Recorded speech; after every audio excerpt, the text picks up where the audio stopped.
Hey, everybody, this is Michael Watley, and I am here to welcome everybody to our Chairman's Chat tonight. We've got a very special pair of guests, Clarence Henderson and Paris Dennard, and we're going to be talking all about minority outreach and what that's going to mean for this election cycle with the president and other folks up and down the ballot here in North Carolina, and what the Trump campaign and the RNC are going to be doing, as well as our good friends over at the Frederick Douglass Federation. So want to get started with Clarence Henderson. So Clarence, tell everybody for just a few minutes, for folks who aren't aware of your background and where you came from and how you got to the Frederick Douglass Federation and what it means for you to be working here in North Carolina. Good evening, Michael and Paris. It's a pleasure to be here with you. How I got involved is that my history goes all the way back to when I was 18 years of age in 1960, when I had the opportunity to participate in one of the major movements across America, which was the sitting movement at Woolworth, where we put Jim Crow on trial, and he was found guilty because I grew up in the era time known as Jim Crow, where that blacks were thought of being as less than other races. And so I just had the opportunity to participate and change it around. And I'm so grateful that I was able to do that. Well, I tell you what, I think that, with your history at Woolworths and the fact that you've been in the trenches with Republicans for as long as you have, talk a little bit about what it's like to be a Black Republican and an activist here in North Carolina over the course of the last, 40, 50, 60 years. Well, Michael, you have to have a strong constitution and be willing to stand up for what you believe in and have the courage. And so for me, no matter what anyone says, I'm like Frederick Douglass. He said that I'm a Republican, a dyed in the wool Republican, and I never intend to belong to any other party of freedom and progress. So the Republican Party being the party whose platform, which I believe in, which is the sanctity of life, living in pursuit of happiness, there's no place else for me to go, and there's no place else I want to be. And when you look historically at the trends here in North Carolina, really 10% of the African American vote coming to a Republican candidate is usually a good, benchmark for what it would take to win statewide here in North Carolina. How do you see that affecting the races this time? Do you think that that's the important threshold that we're going to have to get to? Are we going to have to get more of blacks to vote for the Republicans this time, or what do you see in the field? I think we're going to have to get more because this is 4 years down the road when Donald Trump sort of caught America by surprise, that they're ready and waiting for him. So it's going to take more Black participation. And if Blacks would only understand, and I hope that you're able to put this out where everybody can see it, what is at stake for them, because our freedom is at stake. And with us being the underserved members of the community, it's going to hurt us more than anybody else, especially up front. And so it's very, very important that we get Donald Trump reelected because of all the things he's done thus far and the short time he was there, and also get the candidates in the state of North Carolina elected because, again, limited government, less taxes, school choice, right to life, all those things that are pertinent to the American public at large. Yeah, and we've seen polls that have put African American support for President Trump up at 20, 25, even 27%.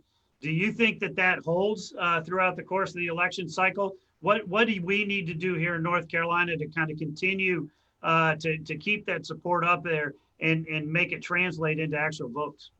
I think it will hold. We have to do things like what you're doing now.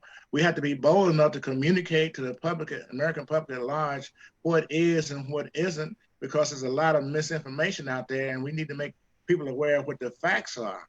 And if we trace the history of the Democratic Party versus the Republican Party, it's easy to determine. But what has happened is that we have to go and do our own research because there's so many lies and falsehoods out there. You have to go and see. Now, major example for me, I was a Democrat long I've been a Republican. And I was that because somebody told me that that's what I was supposed to do. And so it took me 25 plus years before I went and really went and took a serious look at the Republican Party and saw what they stood for, the 13th, 14th Amendment, all those kinds of things that it gives a free country for all, not just for blacks, but for all. So when I sat at that counter, it was not just for the race of black people, it was for the freedom of all, because if we allow the Democratic Party to get back in this time, we will face economic impoverishment. So we're fighting for economic freedom right now, and we must understand that the free market capitalist system that the Republican Party believes in so much is a way to go for everybody to be able to take this opportunity and be whatever you want to be. Yeah, talk for just a minute about your experience at the counter at Woolworths, and being a college student, and go through real quick for folks who don't know the story about you and in that moment in history, what you went through and what it means for you today. Well, actually, Michael, it changed my life forever. Now, let me say this up front. What I participated in was a movement, a non-violent, peaceful movement. That's not what I see today. And I wish that those that are out protesting, which they had a right to do, would take a page out of our book so that they understand that what you do in order to bring it to the forefront of the public at large is not to destroy and tear down, but to build up and bring out what you're actually fighting for. So it changed my life forever, in that walking into a situation such as the FW Woolworths, not knowing how it's going to come out, in a prone position going to jail, or in a vertical position going to the hospital and perhaps even the morgue. And so I value life very, very much. And I understand that this great country we have has to be defended. You see, freedom needs to be defended. There are far too many people that have cut their teeth on the comfort of security, and far too few people that cut their teeth on the real courage that is required for freedom's sake. And basically, we're living in an era of time right now where we have to defend our freedom every day, and it's an individual thing that we have to do. Yeah, and I know you spent last July 4th with President Trump up in Washington, and got a chance to kind of see from a national perspective the enthusiasm around President Trump and all the work that he's done. Tell me what it means to you to be included in events like that, and to be part of a national conversation about blacks and President Trump. Well, let me go back a little bit further than that. When President Trump became the candidate Trump, when I went to the first rally, I saw something I had never seen before: the excitement, a guy connecting to the public at large, making promises, and said, if you will elect me, I will make these promises become a reality. And then to go up in Washington, D.C. to be recognized as a person that has been at the forefront of freedom throughout most of my life, since I was 18 years of age, was exciting for me. And a little bit before that, he had invited me up also in February to recognize me along with Brother Woodson for the civil rights movement. So it's very, very exciting that we have a president that recognizes what the American public is doing. The private citizens out here, what they're doing to make this country remain free. It's just like what we're dealing right now, how he brought in these private concerns to help battle the situation we're dealing with right now. So he understands that the government has a limited role, but it's the public, as a private citizen at large, that's going to make the difference. Excellent, and that's a perfect segue to Paris. And really excited to see you taking on this role with the RNC and helping with the Trump campaign, and talk about what you look at nationally in terms of mobilizing Black support for the president, for Republicans across the ticket, really for across the nation, and talk about your role. What are you doing over at the RNC, and being able to plug in on those efforts every day? Well, first of all, Mr. Chairman, thank you for having me. It's a great honor. It's an honor to be with you in the North Carolina GOP. Certainly an honor to be with Clarence Henderson. I don't think he gets the recognition that he deserves. I don't think he gets the place in history and American history, North Carolina history, Black American history that he deserves for his leadership both starting when he was a young man and to now. And so it is a great honor for me to serve along with him on the Black Voices for Trump advisory board. I was there the 4th of July last year when the president so proudly in rainfall talked about the history of Black Americans and singled out Mr. Henderson and to be present for that moment before thousands of people, tens of thousands of people at the very place where Dr. Martin Luther King gave his I Have a Dream speech so many years ago, then to know that millions were watching on television was a historic moment. So when I was looking down earlier today, when you all were talking, I was posting on social media so that I wanted to make sure it was on my Facebook and on my Twitter page, because what Mr. Henderson was talking about was so profound. And this is, to answer your question, this is exactly how we move the needle. This is how we engage with the Black community, by having these conversations, by putting things in historical perspective, by letting people know there is a way to protest, there is a way to be upset about injustices in this world, but it's not by burning down Black businesses and churches. It's not about looting. It's not, you don't do that by shooting and killing people. You do that by by being respectful, civil discourse, and doing things in the manner in which Mr. Henderson did so many years ago. So that's why I thought it was important for me to share that on social media. To look at what we're doing directly, both at my role as the Senior Communication Advisor for Black Media Affairs of the RNC, and like I mentioned before, being with Black Voices for Trump, we are engaging with the community every single day. In my role at the RNC, I have been, because of the leadership of our national chairwoman, Ronna McDaniel, she charged me with taking the Republican message to every place that we can. So we know that Black Americans consume news by watching Fox News, CNN, MSNBC, reading the local paper. But sometimes they don't just read the mainstream paper. We know Black Americans read the Black-owned newspapers. And so we have had a very fantastic relationship with Black newspapers all across the country, and one in particular, the Carolinian, which is in North Carolina. We have been being able to get op-eds placed. Chairwoman Ronna McDaniel just recently placed an op-ed with that publication that was about tax day. And so that is one way that we have been engaging. It is taking the Republican message, taking the positive message of President Trump to the community. Chairwoman McDaniel and I participated in a online forum with the Black Economic Alliance. That board is not made up of a lot of people who are friendly to the Republican Party or supporters of President Trump, but because of the president's inclusive economy, because of the things that he's been doing with regards to deregulation, empowering small businesses, we felt we had a platform to talk about the things that he's doing, and we proudly did it. That's how we do it, not being afraid as Republicans to have conversations like this and going into the community centers that are going to be opened up. The Black Voices for Trump community centers in 15 cities across the nation. As soon as we can open them up safely, we're going to do it. But we're doing that because A, we have the resources, B, we have the commitment from the president, the state parties, and the national committee and the campaign, but also because we know that we can take a winning message to the Black community. And we haven't been able to do something like that for a long time because you haven't had a candidate like Donald Trump.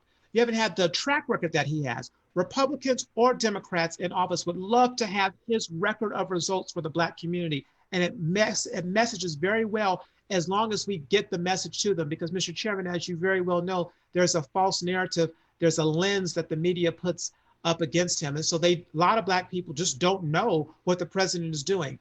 It's our job to amplify that and take the message. So whether it's Black Voices for Trump or the RNC or the North Carolina GOP, we are all working together to spread the message, amplify the news, and get the facts out there about what the president is doing. And we think that it's going to make a difference. Yeah, I tell you what, I'll never forget when I heard President Trump talking about African-American votes, Black votes back in 2016. He said, the Democratic Party has failed you for so long. What do you have to lose, right? Give me a shot and we'll see what we can do. And if you look at his track record over the last 4 years, it has been very real. He does have a track record prior to the COVID debacle coming down from China, we had the lowest unemployment rate for blacks in the country's history. We had more blacks in the workforce. The economic numbers were all up, wages were up, and everything that was rolling along those lines. Talk about what it means when you hear the president say, what the heck do you have to lose? Give me a shot. You look at his campaign programs, his pledges, which is, my favorite campaign slogan for him is "Promises made, promises kept." Talk about what that following that through over the course of the last 3.5 years has meant. Well, when you look at 2016, President Trump, when he made that statement, what do you have to lose? He was talking to a community that didn't know exactly what he was going to be able to do because he's not a career politician. He hadn't been in the Senate. He hadn't been vice president. He hadn't been a governor. So he didn't have a long list of a track record or a history of being able to point to. He could only talk about what he was going to do and to say he was going to keep his word, like he had done as a businessman, an entrepreneur, and a builder for so many years. And so just on a promise, just on his word, he got 8% of the black vote. And CNN exit polls showed him getting double digits in the black male vote back in 2016. So now, fast forward to 2020, you have a president who can stand flat-footed on the stage, on the platform, and at the podium and say, this is what I've done. When you talked about, Mr. Chairman, promises made, promises kept, he's kept his word. When you look at issues like education and looking at school choice and charter schools, and unprecedented funding and support for historically black colleges and universities. As you very well know, North Carolina has the largest number of public supported HBCUs, North Carolina A&T, the largest HBCU in the nation. The president has a wonderful, positive working relationship with all these HBCU presidents and chancellors because he knows that that's something that we should be investing in because it not only benefits and helps the black community, it helps the entire the United States of America. We look at the president, his record when it comes to criminal justice reform and the First Step Act. We look at his support for the Tax Cuts and Jobs Act, which led to opportunity zones, which was championed by Senator Tim Scott from South Carolina. This president has a track record of doing positive things for the black community. And what we are able to do is contrast that to that of Joe Biden's horrific record. So, Mr. Chairman, what it does, it gives me a sense of pride. I told the president directly to his face that it's easy to support him. Now, it's difficult to getting the attacks, but the support for him is easy. It's easy because he has a record. He kept his word. And the things that he's doing for the black community, for the entire country, putting America first, is something that is something that I can proudly stand before any audience, black or white, and tell them that this president means what he says and he's actually doing things that are empowering my community. And that's important. Absolutely. Clarence, when we look at the Republican ticket this time, you've got Dan Forrest running for governor, and Dan, is a man of very strong faith and really has connected with black churches all across the state. And he's spent a significant amount of time, reaching out to that community and working there. And we have Mark Robinson, who obviously is a strong black candidate for lieutenant governor. When we look at all of the different candidates that we have, talk about those races and what opportunities we have, with black churches, with the black communities to support, Dan and Mark. Well, I've had the opportunity, our organization's had the opportunity to introduce Dan to a number of black pastors and black churches so that he could just share with them his heart, where he comes from and what he believes in, his strong Christian faith, school choice, all these kind of, and most of all, freedom of religion. Mm-hmm. And also with him, Dan Forrest and Mark Robinson running for lieutenant governor, I have a show called Freedom Talk, comes on Urban Conservative, and I've interviewed both of them, and we're waiting, and closer toward the election time, we're going to actually run both of those so people can really see what's behind these two guys. So it is very, very important that people recognize and understand who is for the people as opposed to who is against the people. Now, if you take all three of those guys, and I say all three, I'm talking about the president, and I'm talking about Dan Forrest, and I'm talking about Lieutenant Mark Robinson. All three of them have a business background. And that's very, very important because coming in, the thing that, and I'll use the president example. When I say this, I'm talking about all three. When the president came in, he understood the free market system. He understood how we were being handicapped by all these regulations that were being put out, where he said for every one regulation you put out, then we're going to have to get rid of two. When at one point it was 21 to 1. And so he's done all these things to free up the marketplace for people to be able to go out here and take advantage of the American opportunity. And that's the same thing with Dan Forrest, because he left a business that he was in a partnership with, and because he wanted to serve the North Carolina, that's what he started doing. The same thing with Mark Robinson is that he's a strong NRA advocate, and we need that because it says we have the right to bear arms. And so we have the candidates in place that are the right candidates that are not going to kick the can down the road, but are going to work very diligently to become solution-based. And they are what I call, and it's a new word I came out with a number of years ago, they are solutionologists instead of problemologists. And so these are people that we really need to take a serious look at, and not just take a serious look at, but vote for them because our very freedom is at stake.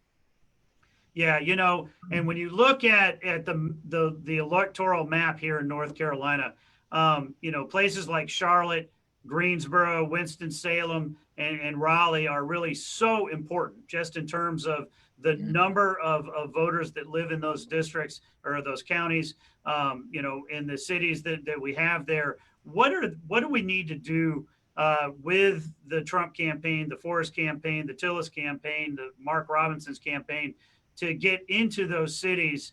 You know, I know that we set up a number, that the Trump campaign has set up a number of offices in those cities, really targeting very hard to make sure that we're getting the right kind of outreach. What is it that we need to do in North Carolina to really kind of break through in those urban areas? Well, right now, Mike, we have some 30 offices, elected offices that we're looking at with the Frederick Douglass Foundation. We are ready to hit the floor right now running and make this thing happen, to include the Secretary of State, Lieutenant Governor, the Governor, and the Senate races. And what we're looking for right now is for people to work with us to make this become a reality, because we have people ready to go right now, and we're working through Faith and Freedom, a faith-based organization in the state of North Carolina. And what they're willing to do is that they're willing to match whatever monies we raise in order to get out and get people out to vote. And so for every $1 a person will donate, then the Faith and Freedom will donate $4. So we have through fdnc.site,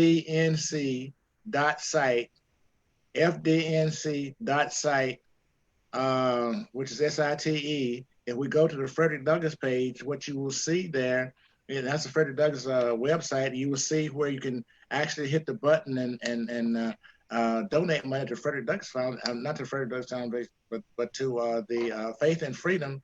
And it also is a tax write-off, and also for businesses. So it's a great situation for all people that they can actually invest in that freedom right now, because we are chomping at the bits right now to be able to get out there and go do what we are well capable and able to do in order to make sure that North Carolina stays red.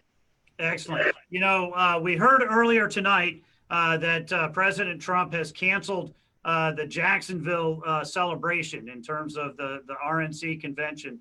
And here in North Carolina, we continue to be under this phase 2 lockdown from Governor Cooper, and we don't know when he's going to end that and allow us to go back. But I think one thing we feel fairly certain of is it's going to be very difficult for us to do the major big rallies that we've seen all across the country. So, you know, Paris, when we're looking at not being able to have these huge events, how do we get into these communities? What are the types of events? What are the types of activities that, you know, the Trump campaign, the RNC, the Frederick Douglass Foundation, us at the NCGOP, how are we going to reach these voters? How are we going to go back to the nuts and bolts of one-on-one conversations and campaign activities? Well, Mr. Chairman, you're doing it tonight by having a regular Facebook live program that can be put on multiple platforms. I was able to share it on Twitter. and I have, a couple people following me. And so if I get some of my friends to retweet it from Black Voices for Trump, then we can amplify that even more. But this is what we're going to have to do. It's a new frontier for retail politics. So I think there's a few things. One, you all are doing it. This type of platform is a good thing. Inviting other people, different people to come on and making sure that diverse groups know about what we're talking about and are presenting the information using hashtags and things like that is a good way. The campaign through Black Voices for Trump, our Real Talk Onlines, we have those on a pretty regular basis. I know Mr. Henderson has appeared on a few. I have appeared on them, and we get thousands, if not actually millions of people tuning in to watch them. That's a good thing. But even on narrowing it down to a local level, if there are opportunities like we did at the RNC, the national level, when an organization asked us to participate in their forum, the Black Economic Alliance, the answer was yes. When Black Press USA came to me and said, Paris, would you participate in one of our live streams, which is affiliated with the NNPA, the National Newspapers Publishers Association, which represents the Black-owned newspapers? My answer was yes. And for 30 minutes, I sat and answered all of their questions. That's something Joe Biden has yet to do with the press, or especially the Black community.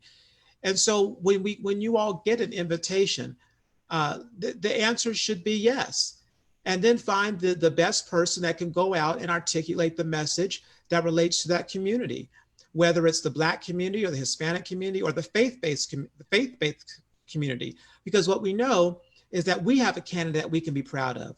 What we know is that President Trump has been a champion for the Black community. We know that President Trump has been the champion for workers. We know that President Trump has stood up for faith more than any president I have seen in recent times, especially when it comes to issues like the pro-life issue. When you see things that are going on in California with the liberal governor out there talking about you can't sing or chant in church, and you can't even go to Bible study in your home.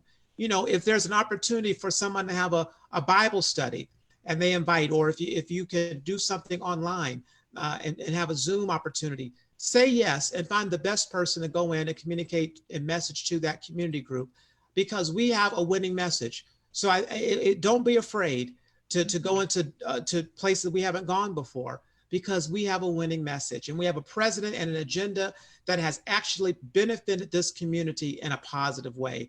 And so you all are doing the right things right now. And then I have optimism. I'm a glass half full type of person. Amen. I believe this COVID-19 is going to pass.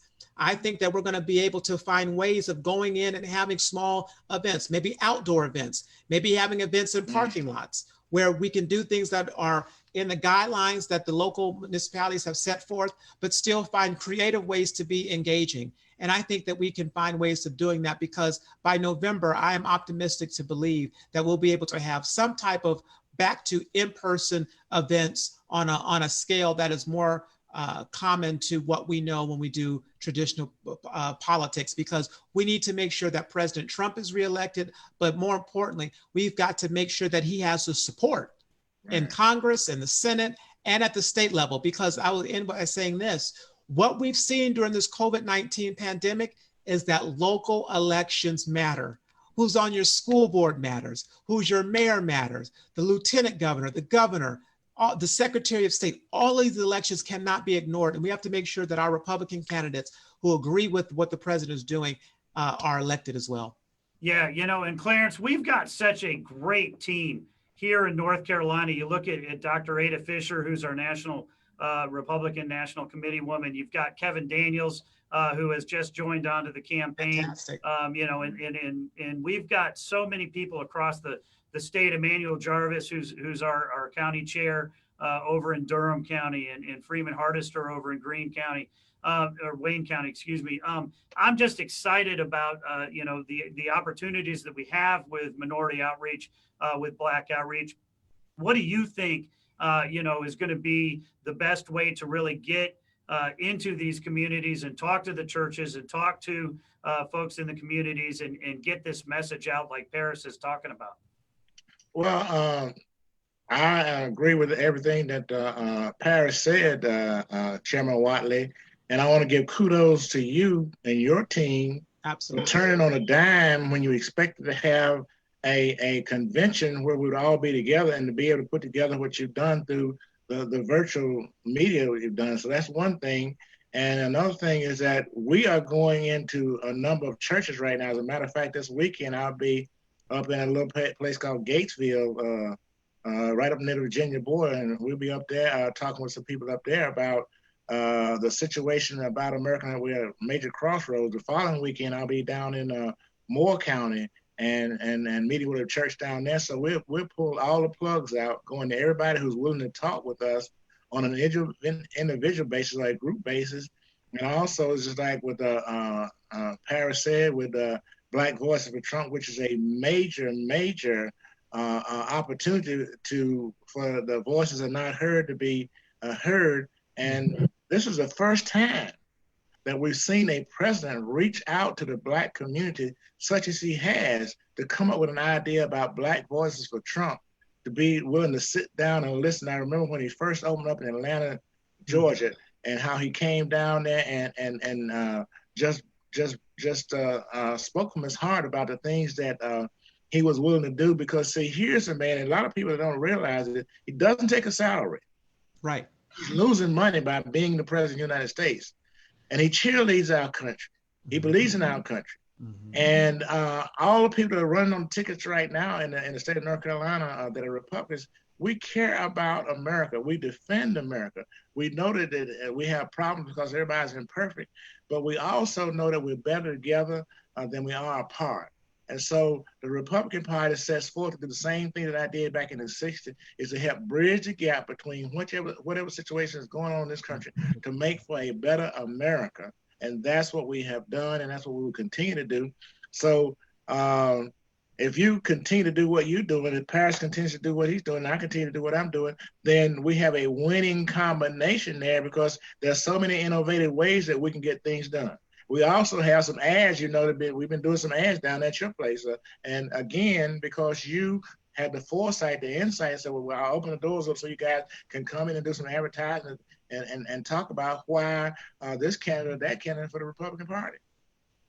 Yeah, I got to tell you, I'm excited about this election cycle. I think we've got such a great slate of candidates, and I think that with champions like you two here and the rest of the folks that we've got at the RNC and across the state, we're going to do much better than that 10%, much better than the 8% that President Trump got last time. And I can't thank you guys enough for coming on here. This is a very, very special Chairman's Chat. And so I want to thank you guys for joining us tonight. I also want to thank everybody watching all across the state. And we've got a good, solid, consistent audience, 15, 20,000 people who are watching us every week. And we're going to make sure that we get this message out. And we're going to invite everybody back for next week. We're going to have another great edition of our Chairman's Chat. So everybody have a great night.